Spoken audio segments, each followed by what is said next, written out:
The weatherman said that spring will be here about June 12th, so get ready.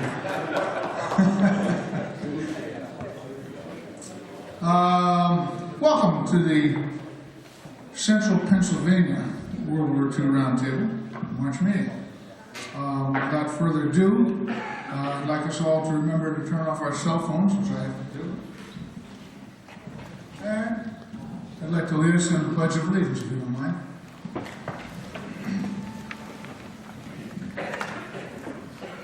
I pledge allegiance to the flag of the United States of America and to the republic for which it stands, one nation, under God, indivisible, with liberty and justice for all. Thank you.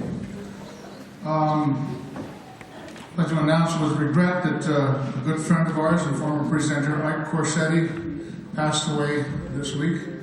A wonderful gentleman, gave us a good talk a few months ago, and I know he's in a better place. So, rest in peace, Ike. Another announcement of great notice. Somebody turned 93 yesterday. Charlie Kirscher, would you hold up your hand, please?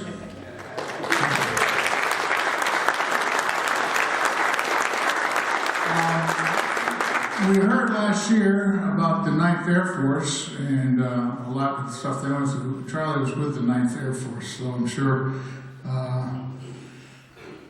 he could tell us a little thing about the Allied Airborne Army, and we might have to draft you, Charlie.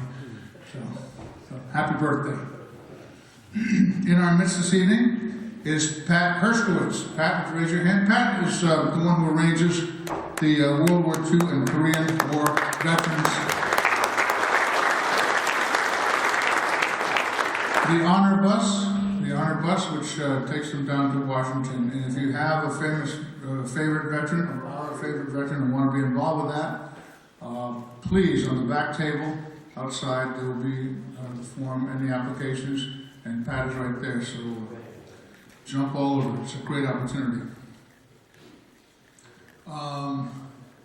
Another quick announcement, I'll meet you halfway. E.T. I just want to make a quick announcement. My wife handed this to me on my way out the door tonight. There's going to be a presentation by Colleen Washington. She's a VA service officer.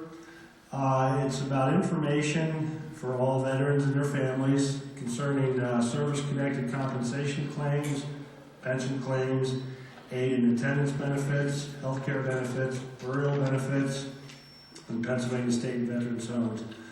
This is going to be Thursday, March 20th at 2 in the afternoon in Columbia Cottage, which is located in Campbelltown. It's behind Brewster's.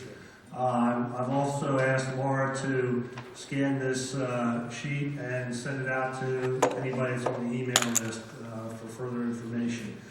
If anybody has any questions about it, I'll hang around in the back for a little bit tonight after tonight's presentation if there's any questions, and hopefully if anybody needs any information they can attend this. Thank you. Thanks, John.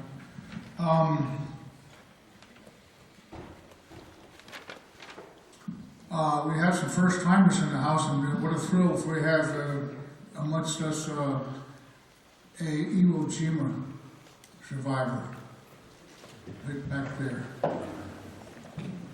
Welcome.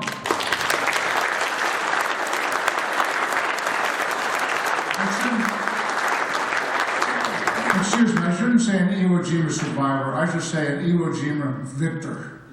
Welcome. And you'll have your draft notice to talk to us very shortly.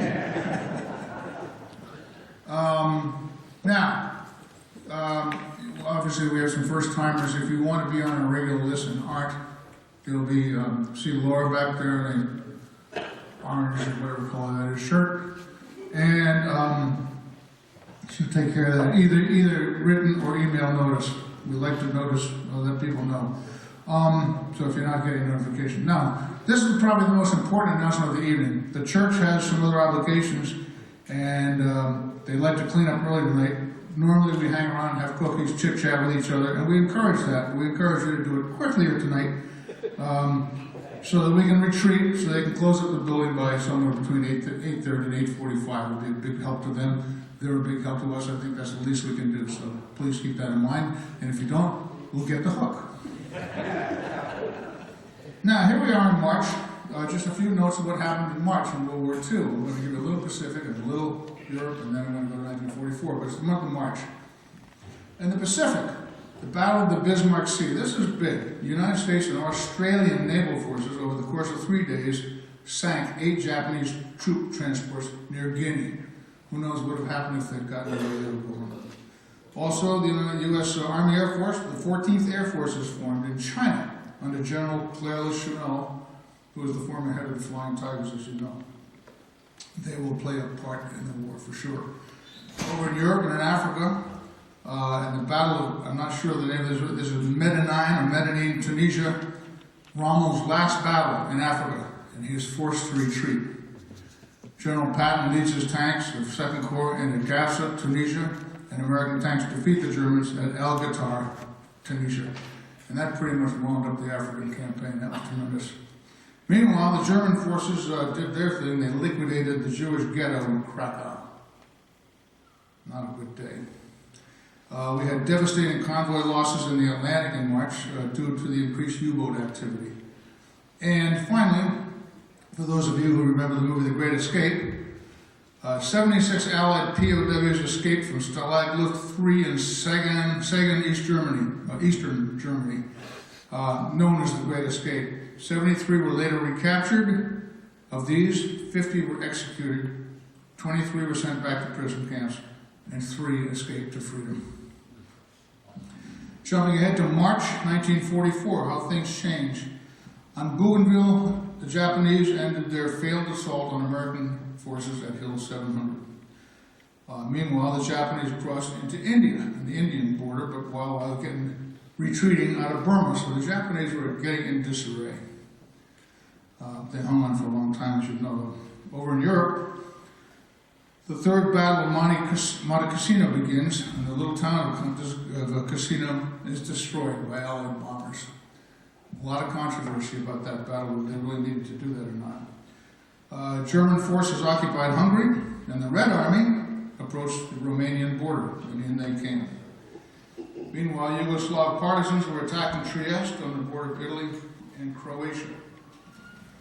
Finally, heavy bombings of German cities at various strategic locations last for 24 hours. But the RAF suffers huge losses in a huge air raid over Nuremberg. And as you remember, the Army Air Force took a hell of a beating in doing their job during World War II. So. And just to prove that history repeats itself for those of you who don't read and follow it, in March of 1944, 70 years ago, the Red Army advances into the Ukraine and continue with great success. And that I'm okay. For all the vets in the room, I salute you.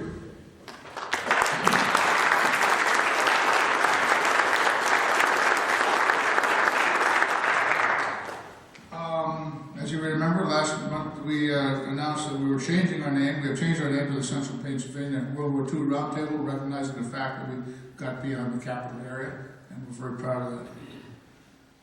And another reminder, the Helmet Committee, for those of you who don't know them, you'll see them as you leave the door. Frank Rowe and Rich Lytle have World War II steel pots, into which you may, if you like, offer a little help. We don't charge, but we shall collect. Last month was about 140, and I think we've exceeded that this evening. It's a very nice house here. Thank you.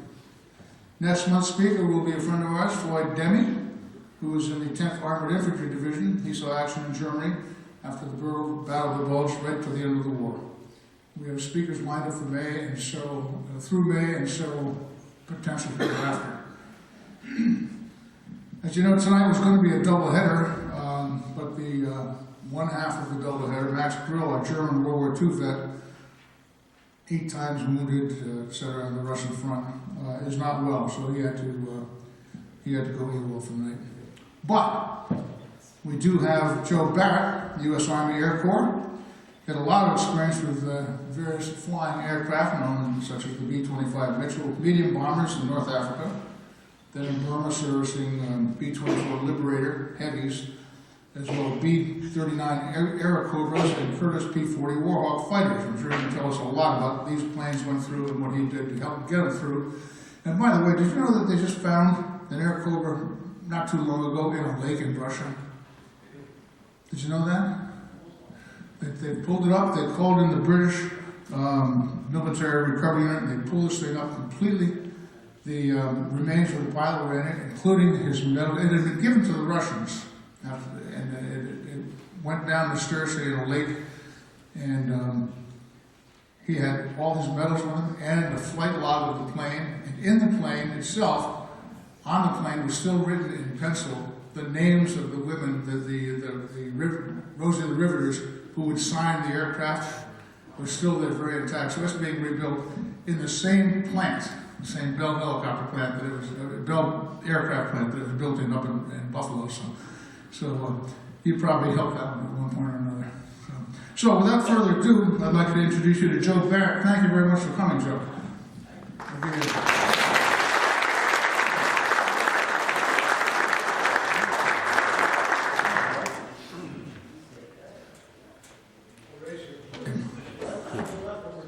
You are, okay.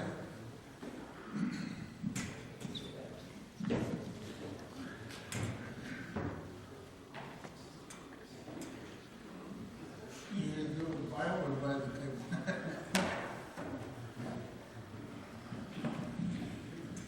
Your sister's name is? My daughter, Mary Beth. Mary Beth. Mary Beth has volunteered to do the audiovisual. Thank you, Mary Beth.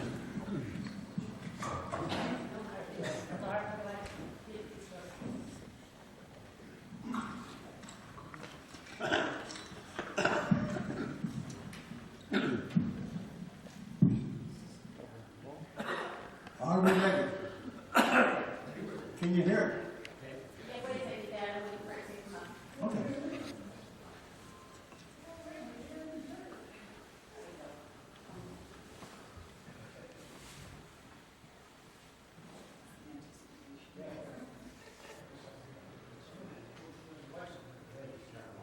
Can you see it? Turn the light.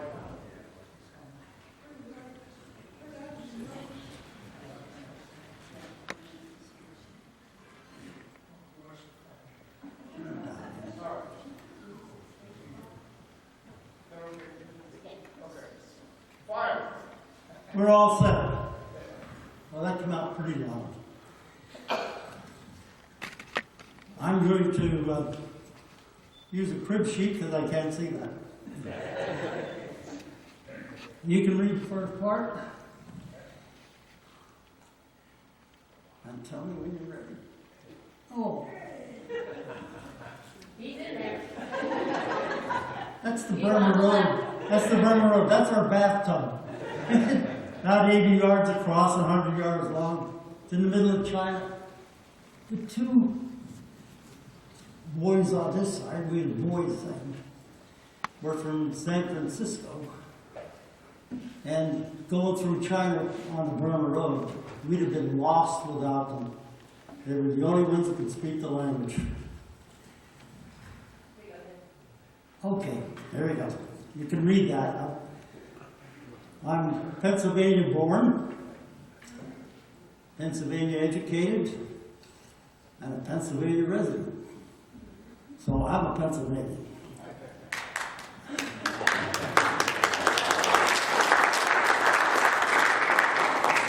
I served in the military from 1942 to 1945 and 3 years in the reserve.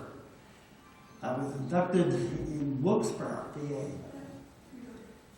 Caught the train at Wilkes-Barre Station in Lehigh Valley, and in not too long a time I was backing into a place called New Cumberland.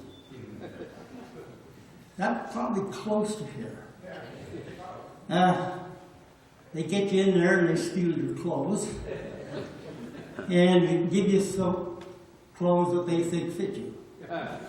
You give them a size and they give you that size, but it's made a half size bigger. Except for the shoes. when you go and get the shoes, you stand on a thing and they can read your size. Then they hand you 2 buckets of sand. Then you get 2 sizes bigger. I went in at 10D, come out 10.5D. I don't know how many, he might have gone through Cumberland, I don't know.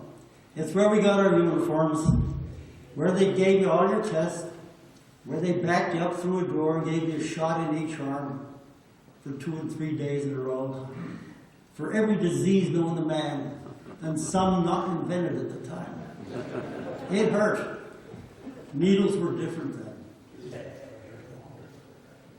After New Cumberland, they sent me to Jefferson Barracks, Missouri.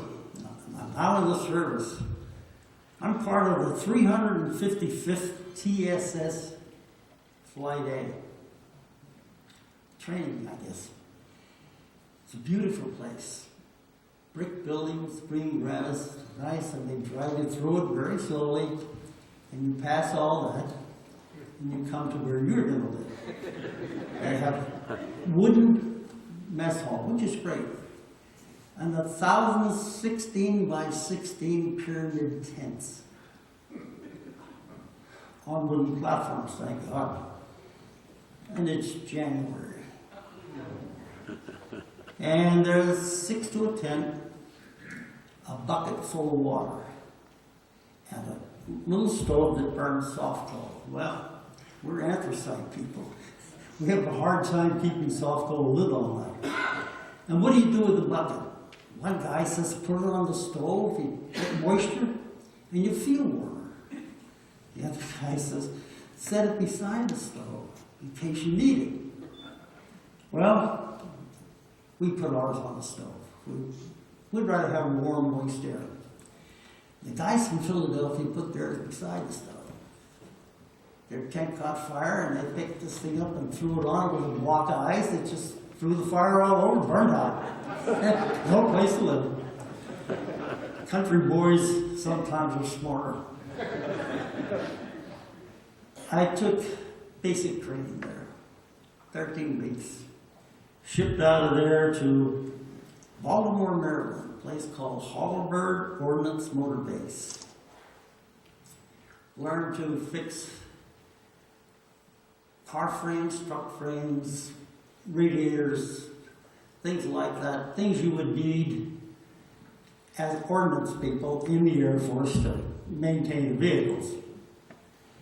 From Holabird, I went to Hunter Field, Savannah, Georgia, as part of the 86th Aerodrome Squadron. Now, aerodrome squadrons are a rarity in the service. They have everything. They have mechanics and ordnance and armors and painters and carpenters, everything, but they have no airplanes. Their job is, when a field is captured or built, to move in and be the base operations, service anybody that comes in. So while I was there, we packaged, we packaged all the equipment we would need to go overseas, and then went to left Hunter Field, went by train. Went by train to Camp Patrick Henry. That's in Virginia. That was a nice place. That was an old barrack. You had barracks. You did have to live in tents. They were double stacked. And there it goes. That was a short stay, big 10, 15 days. They told us to pack up, get on the train. You're going to Norfolk. So we packed up, got on the train, and went to Norfolk. In Norfolk, they had a ship waiting for us called Richard Bassett. It's a Liberty ship. That's about the slowest thing on the water. And It's built to carry troops. I don't know if any of you ever were on a troop ship, but they're bunks. They're stacked about 5 or 6 high, and there's 17 inches between them. You slide in and you slide out. You don't sit up. We loaded that and we left.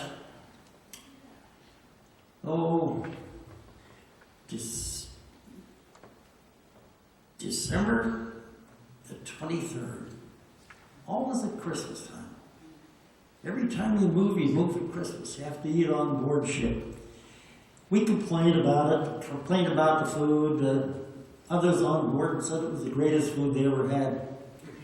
We had a couple Australian, New Zealand troops somehow going around heading for home. They were called Anzacs.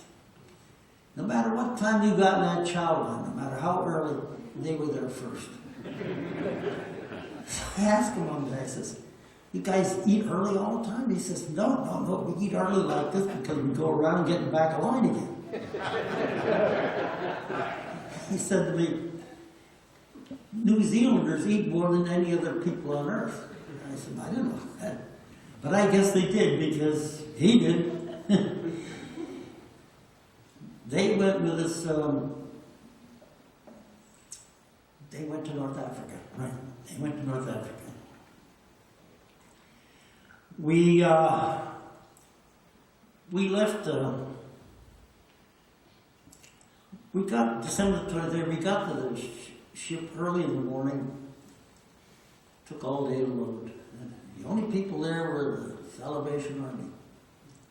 They had coffee and donuts. And I don't think I'll ever forget that. They were there. The 24th we left, 11:30 at night. January the 10th we were at the Lock in Gibraltar. Just like the picture on the insurance policy. We zigzagged all the way. I don't know how far we went to get that distance, but at least 2 or 3 times the distance, I guess. It was cold when we left. They were a little bit south. They hit the Gulf Stream. We had to take our jackets off. It got warm, and it was like a cruise. Except you looked out in every direction to see what you could see and make sure you didn't see anything. Because that's when they were sinking the ships. Docked at Iran. That's partway down the northern coast of Africa, past Casablanca, where the movies are made and stuff like that. The harbor was kind of destroyed a little bit. A couple ships sank in it. And we got there and we unloaded, and they put us on trucks and sent us to a place called Les Flowers. Just like that, Les Flowers. It's French for the flowers.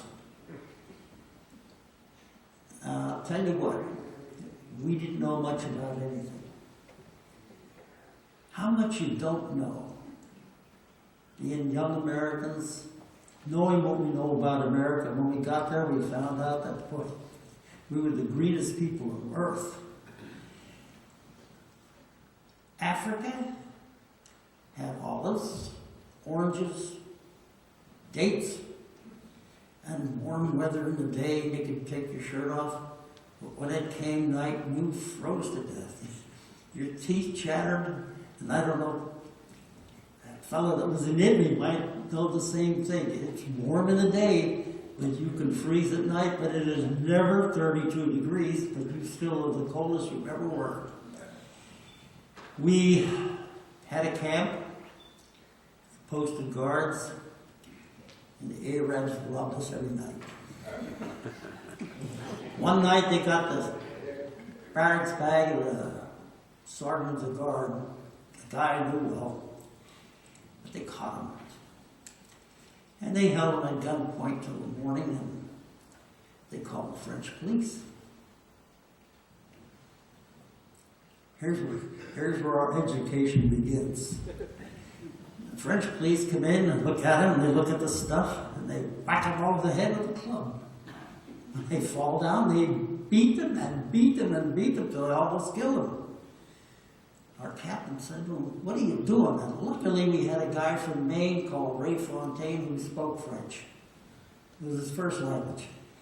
And he started questioning. He says, well, they've got to learn a lesson. They can't come in here and steal. And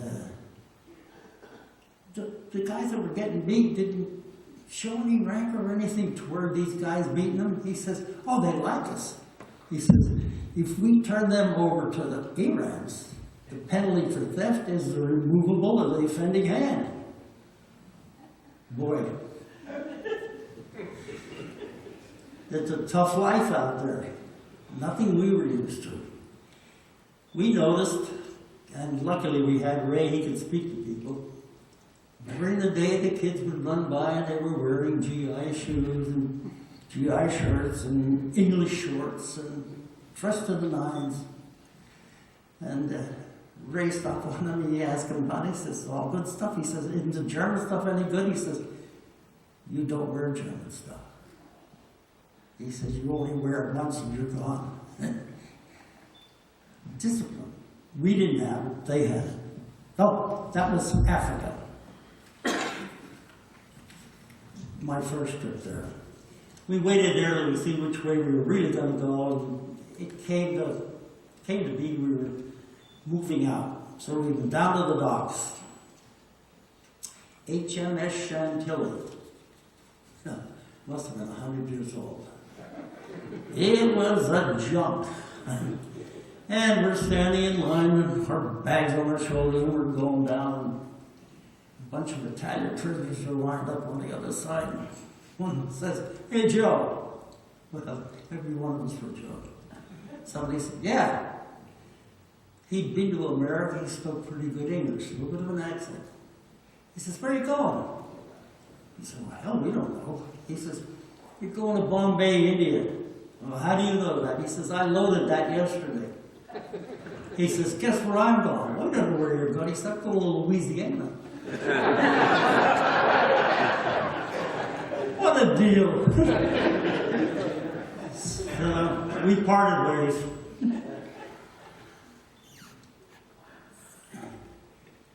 Okay. We thought the Bassett was bad. There's narrow little bunks. And we go on the Chantilly, we have a room. Tables. You could sit down. There are no beds. So this guy came by from the gun crew. It was staffed by Pakistanis. It was not clean. Some English guy came by and he says, where are the bunks? He says, they're under there. There were hammocks. You ate at the table, you cleaned up, you sat down and talked, put your hammock in a ring and climbed in and went to bed. Well, we had our time. We climbed in, we climbed out, we climbed in, we fell out. But after you get used to it, it was better than the bunks, because when the ship pitched, they stayed straight all the time. They didn't move. You could sleep all night. The guys that tried to sleep on the table were on the floor 3 or 4 times a day. So I like hammocks. It says, we joined a convoy. Lousy food. Lousy food. And the ship was built in compartments with no doors between. The mess was over here. You ate at your table. You sent some guy up to the top, across, down the next place, get the food in buckets, up, back, down. Anywhere you went, it was up, over the top, and back down. There was no dog doors. I don't know. Maybe they weren't invented. It was an old boat. We passed Crete, had a couple measurements run over, and the escorts chased them off. Entered the Suez Canal, February 10th, and anchored at Great Bitter Lake at 5 o'clock at night. We entered the Red Sea, we anchored off Aden. We're on our way.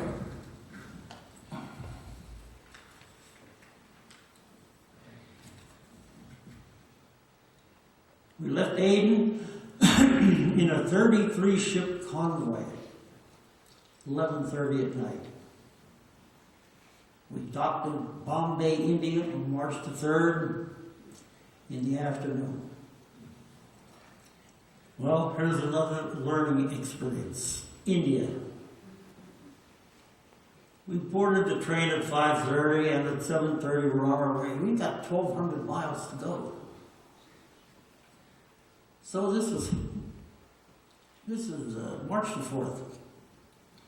March the 5th we stopped for breakfast at 10 in the morning. March the 6th we stopped at Sarsa for chow at 9:45 in the morning. March the 8th, this is 4 days later. We have a truck ride from Asansol to Pandaveshwar where we're going to stay for a while. And we think we have a new record. It's only 98 hours. Everybody says it takes 100.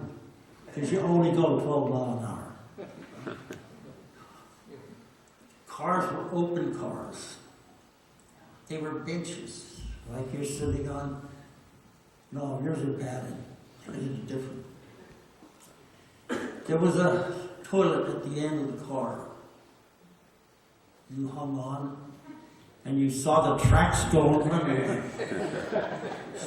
They looked like they were going 100 miles an hour. It was a different life. We had cars to ourselves. The cars for the public were behind ours. And they were full, and they were hanging on the sides, and they were sitting on the roof, and it was just a mass of people. And I don't know what they paid. I don't know if they paid less for the roof than you did for the inside or not. They were jammed, but they wouldn't let them on our cars. Not 1 minute. We got a place called Pandaveshwar in India. And had various and sundry duties. And being an airdrome squadron, we could be, until we got our own airdrome, called upon for anything. And the first call come in to go down to the 436th Bomb Squadron. They were short of people and they needed ordnance men. They were B-24s. So we went down and served as their ordnance department for maybe 6 weeks. We learned about B-24s, then we learned about bombs, and we loaded a lot of mines, which were new to us. We had to learn about that. But I guess they were mining some of the rivers and some of the bays. We returned to the 86th on April 10th. Went to a new base for May. And June the 1st, we came back to Dinjan, an ATC base, a big base, well established up in the tea plantations. Being ATC, they moved everything. They were the first to grab the spam, they were the first to grab the ham. They had the best food. All of India, why, that was the best base you could be in. Didn't stay long. We had nice quarters. Oh yeah, we had nice quarters. Six to a basher was nice. Each basher had a guy that did everything. We paid him 1 rupee a week each, 30 cents. He carried your water, he shined your shoes, he did your laundry. That was a good deal. The English were mad at us, they said we overpaid him. They were always on us.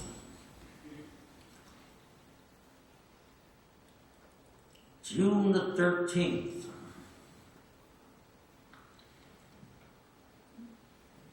The Chinese and Stilwell attacked a place called Mishnah. No, it's not spelled like that, like Mackinac Island is Mackinac. That's Mishnah. It's a very important river rail center in central Burma.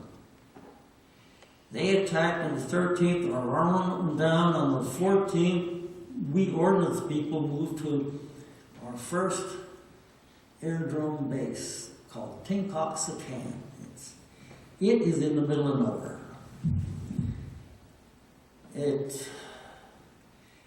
It's for emergencies. It can handle C-47s, most of you know what they are, a nice, good old ship that's safe.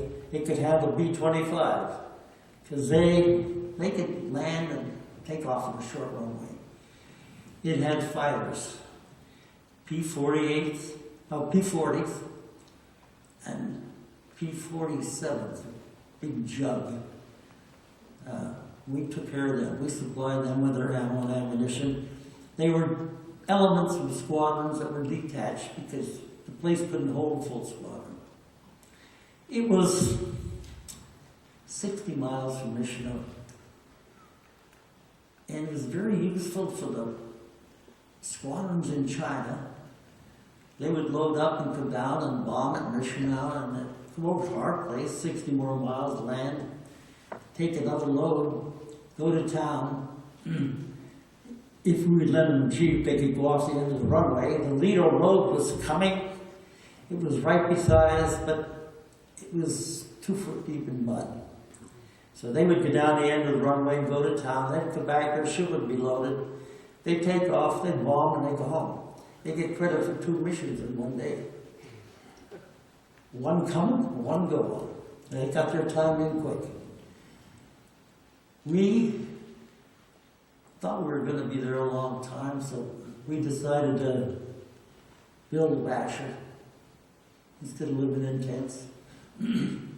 We negotiated with the Indian supply system, and they sold us for some canned fruit and stuff 2 mounds of tents. It was spelled M-A-U-N-D-S. We had no idea what an M-A-U-N-D-S was at all. So we got one and spread it out and found it was pretty long and went back and got another one. We borrowed a truck and they were dredging the rivers for river rock. Little stones, they'd run them through a cracker so that they have some bit, and they were putting it 3 foot deep on the road to get rid of the mud.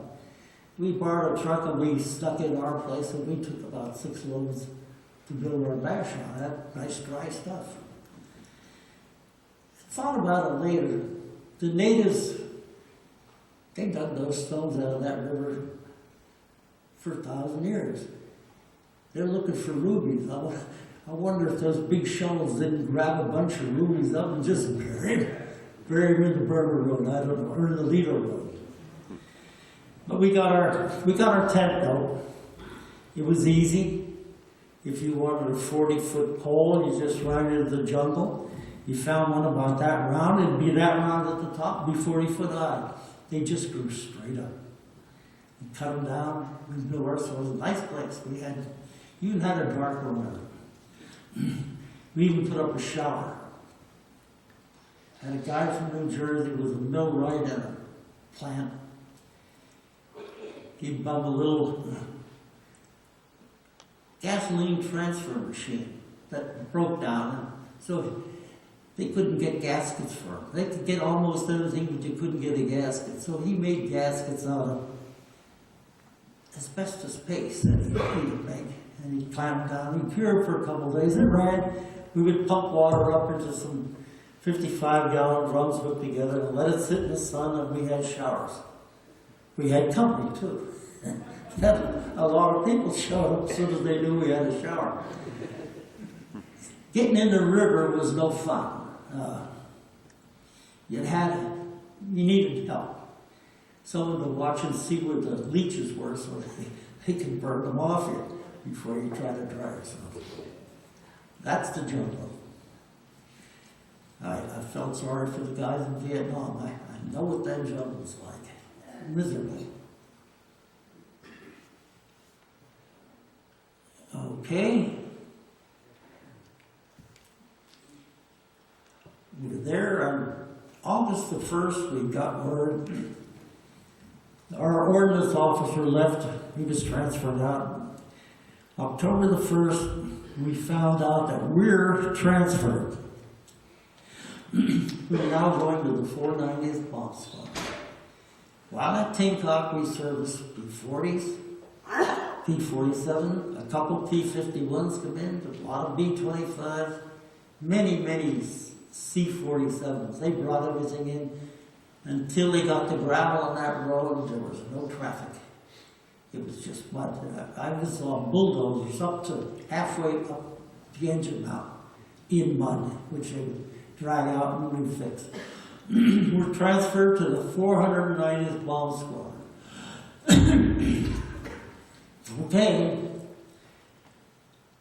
Part of the 341st Bomb Group. I'd say it probably the most unusual squadron in the Air Force. It spent most of its time in an Air Force that wasn't in the 341st Bomb Group theater of war. The 341st, with 3 squadrons, went to China, leaving the 490th for a whole Air Force, for the 10th Air Force, to do everything. So, getting it formed was difficult, and I'll start here. Some of these things you probably never heard of, and maybe never will again. Project Aquila, a secret plan. They were going to bomb the Japanese main island from the East China coast, bases with B-24s. They had to reach. I guess somehow the Japanese thought of that too, and took all those bases away from the Chinese and got Japan out of reach. You couldn't reach it.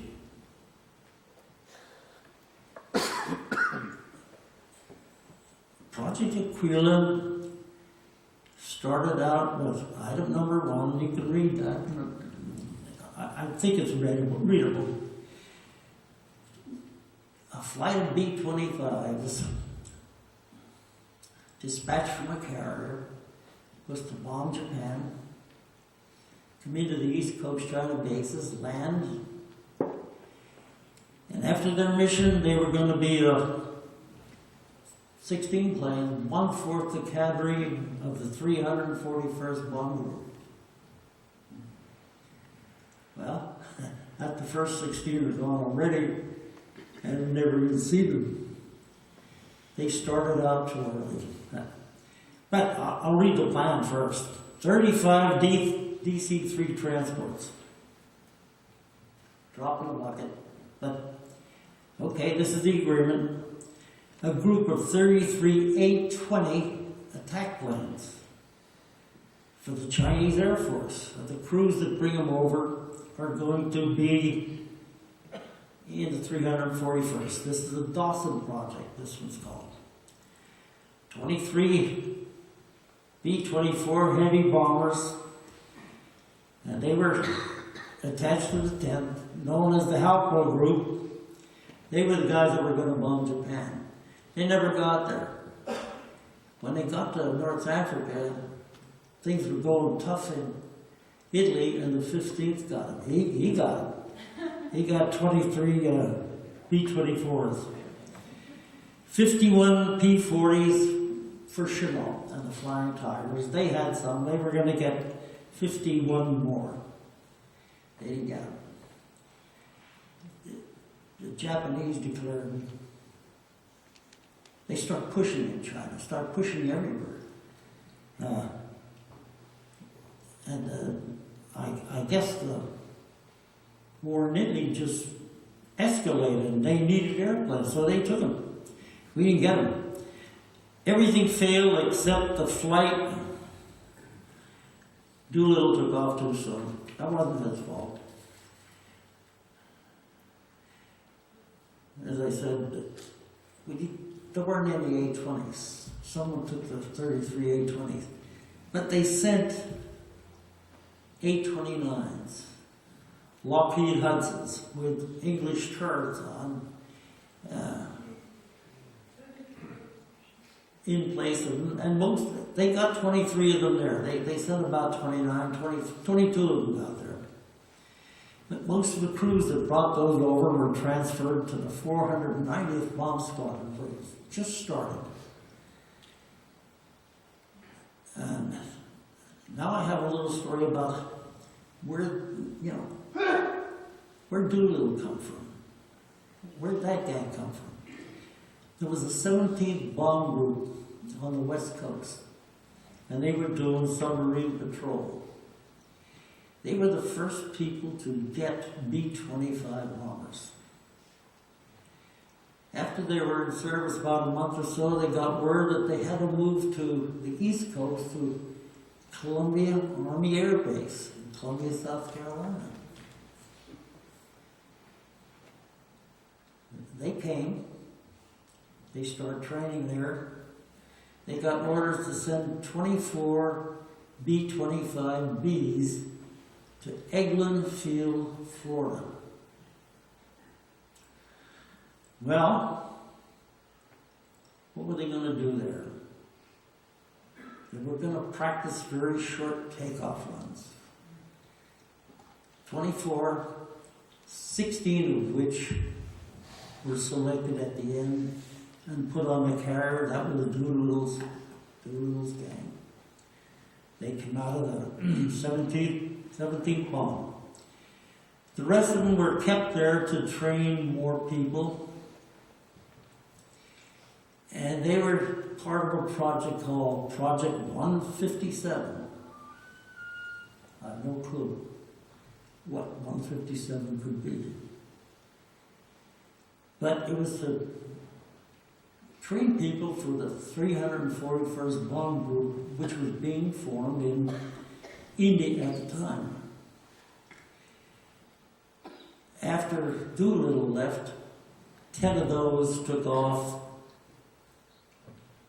overland down through Nepal. Ascension Island wasn't finished yet. They could go over into Africa and across, and I think Mary Beth might have a map of that. Excuse me.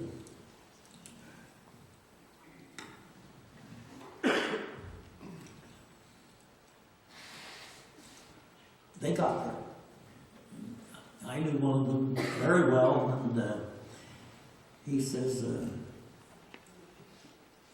when they were dishing the plans out, he was the 10th guy in line. And some guy got sick and couldn't go, so he got the 10th plane. So he was happy about that. Where did the rest of them come from? The 7th Bomb Group, heavy, that's B-24s, and 17th, they had two different planes. They were headed for the Philippines. And while in air, found out there was no airfield. And they landed somewhere and they got fuel, maybe Wake or something, and they were diverted to Australia. They went to Australia, were there, practiced a little bit. They took the 2 heavy squadrons, added 2 medium squadrons to it, which doesn't exist in the Air Force. But the medium squadrons were for administration purposes only. They got their pay from them and all. And they shipped them to India. The 2 medium squadrons, the 11th and the 22nd, were the first 2 squadrons in the 341st. They made 2 more squadrons and told 11th and 22nd, you have to staff them. That was the 490th, which I was in, and the 491st. I wasn't in it at the time, that's before my time. So that's the way they staffed them. As soon as they got them started, they took the 11th and sent it to China. So now there's 3 squadrons. And the 490th is alone. And the 22nd has the 491st, and they stay with them for the whole war, and even after they associate. we were by ourselves. For some reason, we don't know, we had all the communications in the theater. Luckily, we had good men. We were independent. Because later on, they did take the 491st and the 22nd and move them to China. Now they, with 341st Bomb Group, 3 bomb squadrons, are in the 14th Air Force. We're in the 10th by ourselves. We're the only outfit there. Well,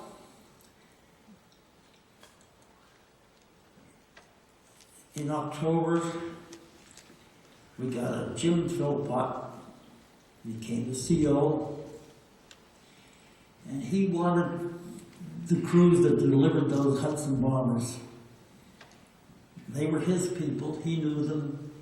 That project was called, I think that was Huckerson. No, that was Dawson. It's always named after the colonel that leads the flights. It was a Dawson project, and Jim Philpott says, well, I'll take all those pilots up, brought those planes over, and I'll take the crews because they're good mechanics. And he took them, plus 3 guys from the 11th, plus 3 airplanes, and I don't know where, he got some from Project 157 that he got. And he got some for delivery by ferry pilots. And those guys were good. They were older, too old for the service, most of them. They didn't want guys over 30 flying airplanes for some reason or other. And they had good navigators because they seemed to be able to take off and get to where they were going without any trouble. Everybody else got lost 2 or 3 times. But when you get airplanes like that, you don't get a crew. So we were in a quandary. Lots of airplanes, no crews. And that gets solved, and I'll get to that one when I put another sheet up.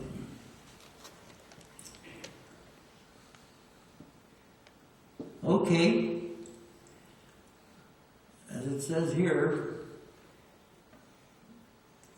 I got a number here for the first aircraft assigned.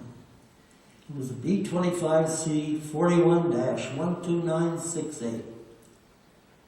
We call it number 68. That was the KISS system. Keep it simple, stupid. Well, it worked for a while. I numbered that 68 to show you that that's the number. Later on, we'll get to another 168. We had to go to 3 numbers.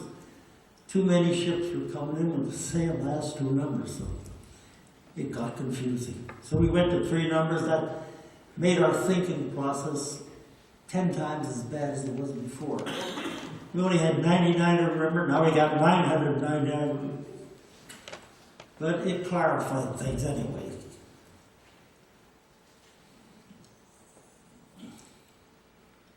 Okay, where am I? Oh, the missions went well to start. It says that. Beginning in April 43, the Japanese fighters got very active. We call them zeros, but they weren't. The zero was kind of a Navy plane, carrier plane. Not only that, it was built in the Japanese year 00. The ones that attacked our place were called 21s. They were 1 year newer. Might have been the same airplane, I don't know. We lost quite a few of them. We shot down more of those planes than they shot down of ours. The 25 is tough. had long range. Good for short fields, as you know from taking off from the carrier. It could land in a short field, and it could take a beating after they put the self-sealing tanks in. It could take a tremendous beating and go home. The Japanese, if you hit them, they were gone. They had no self-sealing tanks. They had no armor plates. So I'd say we shot them down 2 for 1.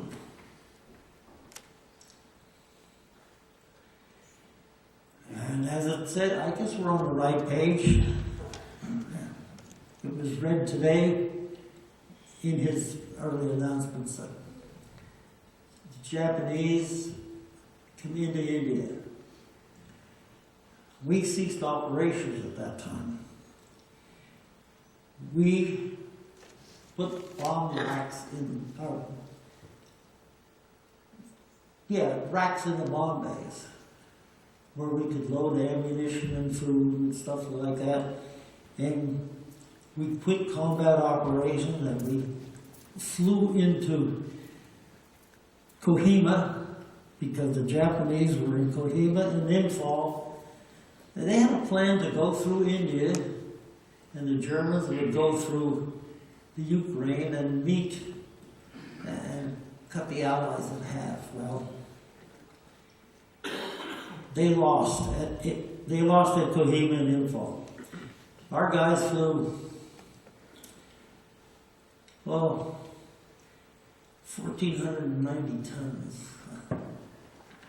in a very short time. But almost everybody flew.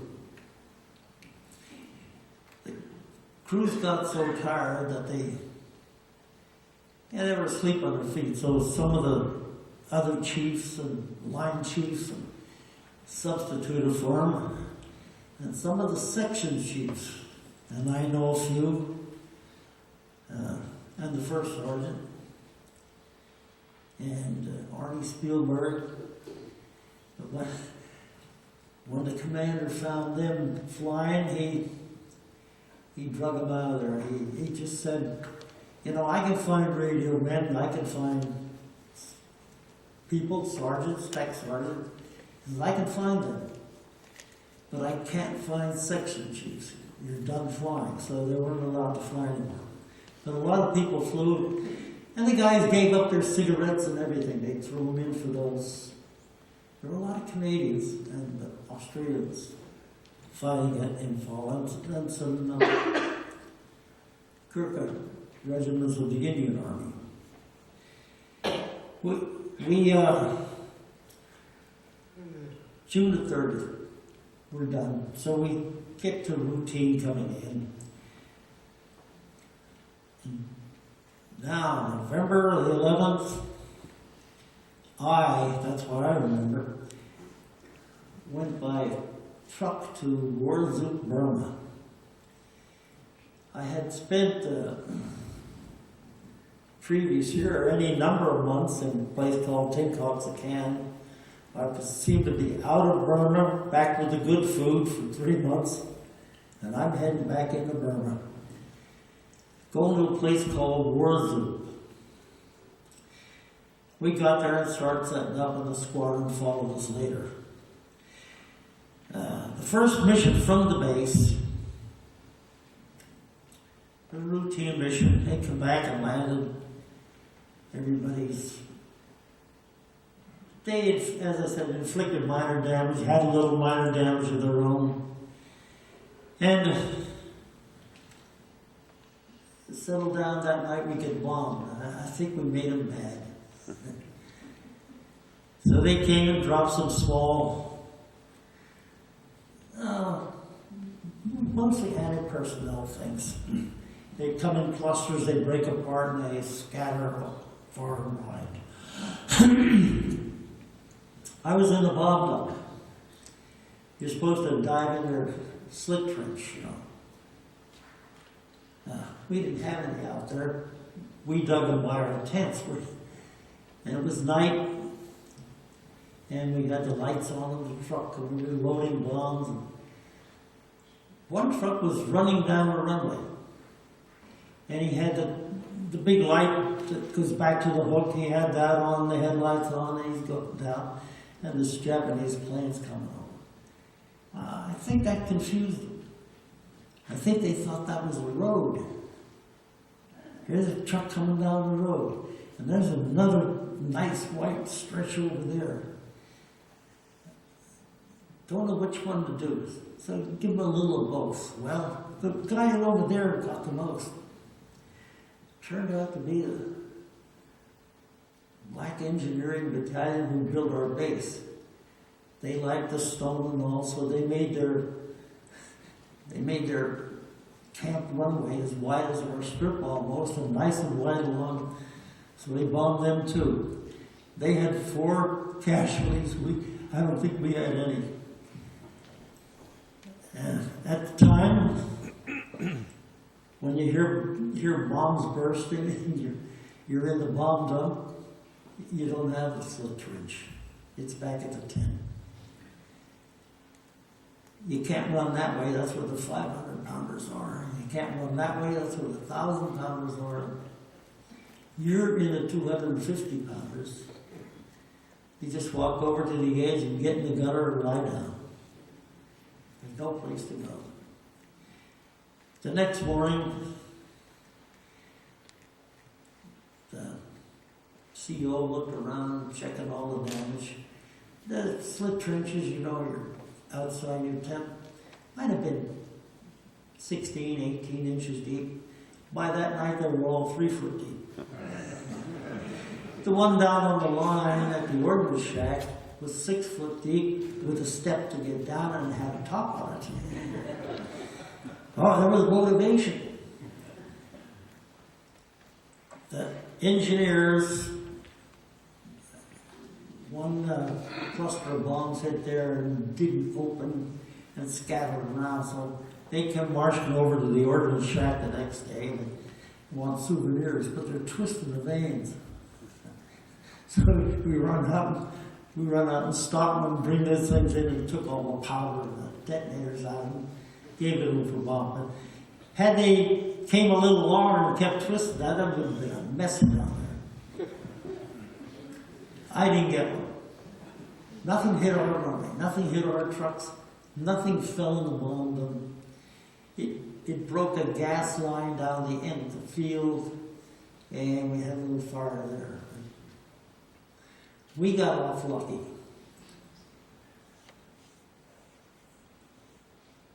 Okay. In December of 44, here's a couple little facts on we flew 25 missions out of Waterloo and 12 out of a place called Michigan. We sent 4 planes down there to work out of Michigan because they had runway lights and they could do evening runs out of there. For December, we scored 25 bridges with 5 severely damaged. December the 8th, they blew up 8 bridges with 9 planes. At one time, we couldn't blow up 1 bridge a month. We just didn't know how to do it. But we learned.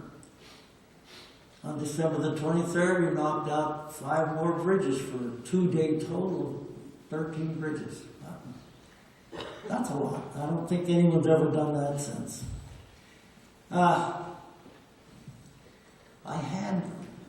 Did you pass the mission? Will it go back to there?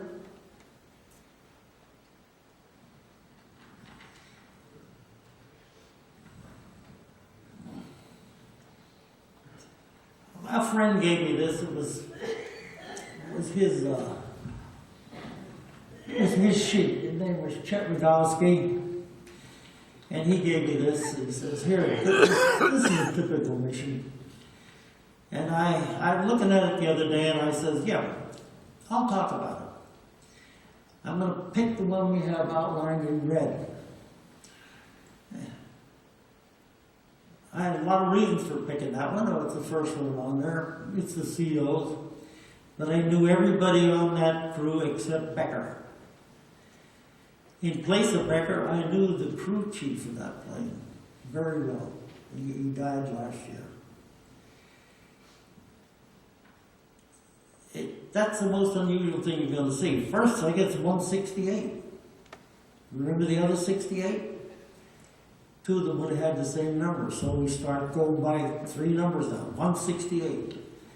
The crew chief was Dave George from Boulder, Colorado. That plane flew 100 straight missions without a turn back or an abort. The only one we ever had do that. They always, something usually said one plane back, sometime or other. We did have 5 or 6 fly over 100 missions, which is unusual. I could have picked it because it was his airplane and I knew him well. I didn't. It was the colonel's airplane. It was a good airplane and he always picked it to fly, and I don't blame him. The co-pilot called Lieutenant Thies, Red Thies. He's the first lieutenant. He shouldn't be co-pilot. He should have his own airplane. But he's learning to fly this airplane. He has 100 combat hours. He has 100 and some hours on a twin engine. But his engines are liquid cooled. He's a P-38 pilot. I asked him one time, I says, how come? He says, I answered a bulletin board notice. I said we had so many planes that didn't have pilots. Here's where we got them. Put an ad on the bulletin boards of other squadrons for people with twin engine experience or combat experience. And he and 4 of his buddies volunteered. They come over. He says, we'll get our time in here. We'll be home in 4 months. Over there, we're going to be there for 2 years. So they come over. That's not the only, we got other people too. I published a roster one time. I sent it out to all the guys. I says, look at these names. If you see anybody and you can tell what they did, write me a note, or if you know of anything different, write me a note. 2 of them wrote to me. They said, where's Jimmy Nara? I didn't have him. I talked to another guy. He says, yeah, he's in Bell's book. He says he was there 4 days and was shot down. 2 guys wrote, a guy named Bernie Capelli and a guy named Vince Balaker. They came with him. They were flying C-109, they call them C-109 booms. They were tankers full of gas, and they were aerial gunners, and they weren't allowed to shoot because these things blew up consistently. So they said, we're trained aerial gunners. We went through Lowry Field. They answered the same ads, and 4 of them come over to staff these planes we had.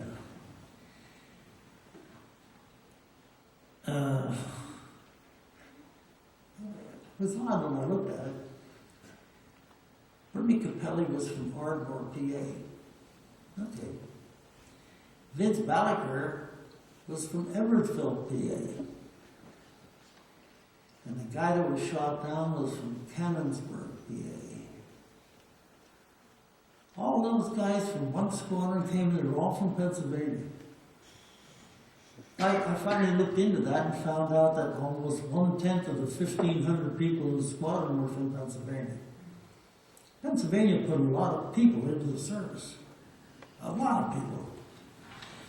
Okay, I'm going down the list. Lieutenant McLeod.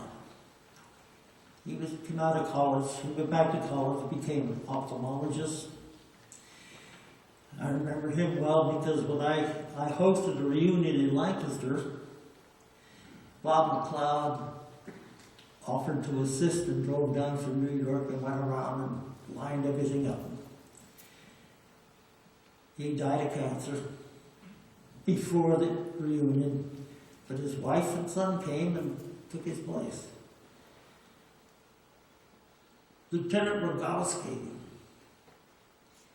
a bombardier. We had very few bombardiers, very few navigators. We had combination bomb navs. They were trained two ways that saved one spot in the airplane. So that tells me when I look at this, if you've got a bombardier, then you're not going in low-level bridging, you're going in medium level where you need an experienced man on the site. Staff Sergeant Hall, I said I knew them all. Bernie Hall, he also helped with the Lancaster reunion. He was worked for the state, kind of a forensic CPA, looking for coal miners that cheated and had the mines out in Colorado.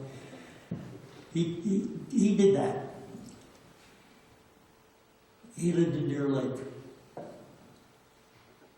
And that's the whole crew. I knew them all but one, but I knew the crew chief of the airplane. The crew chief of the airplane, he was kind of the boss.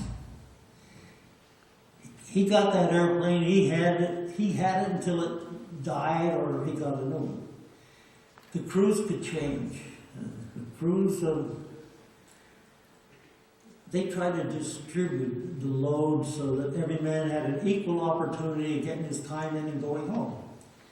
So you didn't always get the same pilot. But that plane got the same pilot pretty much of the time. The colonel says, I'm flying it. One day he went out and Dave was up on the wing and the colonel come up and Dave says, I'm not sending this one today. Colonel looked at him and says, are you sure, Dave? He said, yep. He says, no, I'm going to look it over. I'm not sending it. So the colonel and Bernie Hall, and Bernie told me this story. They went and they got another plane because they were good government. On overtime. Okay. Dave looked it over, couldn't find anything. He went down to the shack and got a pilot he knew that was good. He says, I'll fly co-pilot if you take me for a ride. The pilot says, sure. So they took it off and they circled around the field. It was going pretty good. Oh, one engine quit. And Dave feathered and tried to start. He couldn't get it going. He says, we better go back. And they got around, they got in landing position, and they're coming in. The other engine quit. They come in dead stick. Well, they pull the flaps up, nose down. They got all the speed they could. It's the first time anyone ever saw anyone land a B-25 in dead stick. No power. They stripped that thing down, and they said to Dave, why didn't you let it go? He says, well, he filled it last night, and I was walking the wing today. He said, I checked it last night, and one of the caps wasn't right. He says, I would never leave anything like that. That's why he didn't send it. And they found out someone had sabotaged it. Put sugar or some compound in, and it just stalled that aircraft. Loaded with bombs, it would have been a mess. Okay. I've done that. I'm glad I did that because it showed you that in order to fill our airplanes up, we put ads on bulletin boards.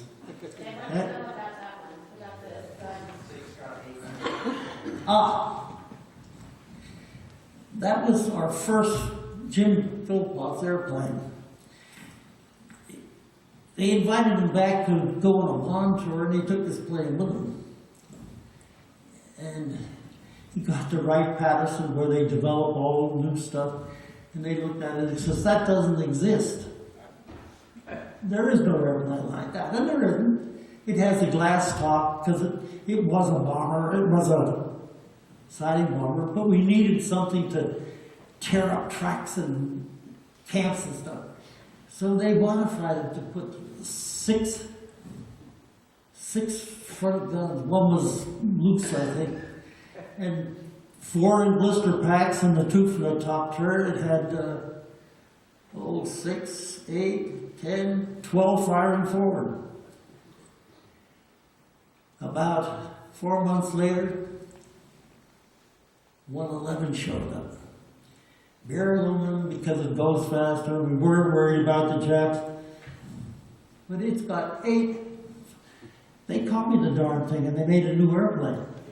They put 8 firing forward and had 2 more than ours. So that became a strafer for every squadron. But those guys made that because they needed it. Okay. I guess I've taken a lot of time.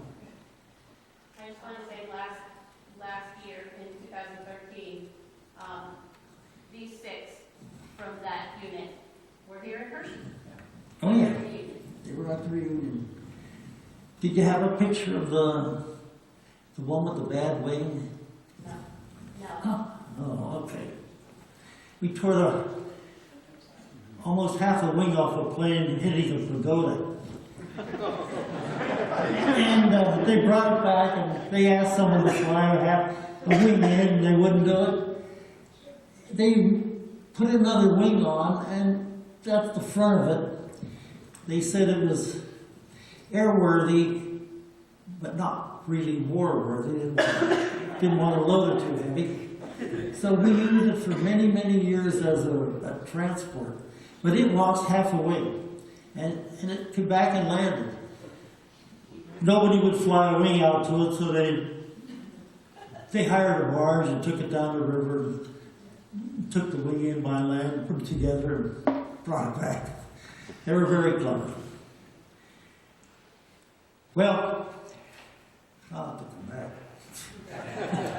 back. China.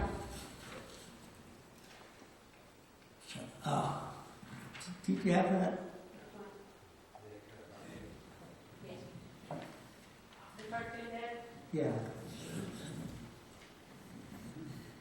This is the Carrie Drake. Do you remember the comic magazines they used to have?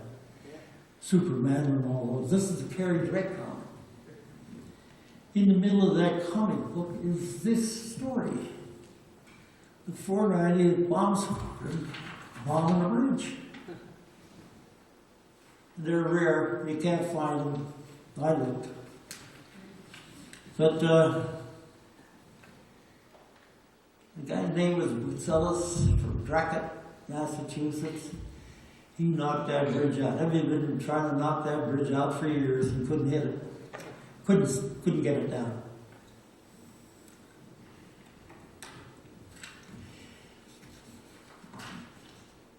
Are we done? Are we done, or I got another 5 minutes? If you want more information, several of the men have Oh yeah, written books, they're books. and you can see on the History Channel This is a nephew of one of the fellows that was shot down, and I think in that 111 you just saw, with squares. I took it. I didn't even get to Washington, did I?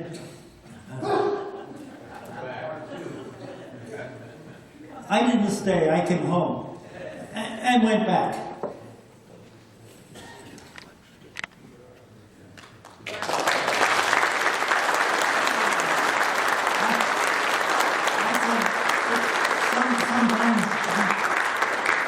I have the feeling that you could. Sometime we'll start in Burma and go to the. I drove the Burma Road. I didn't drive it. I had to drive it.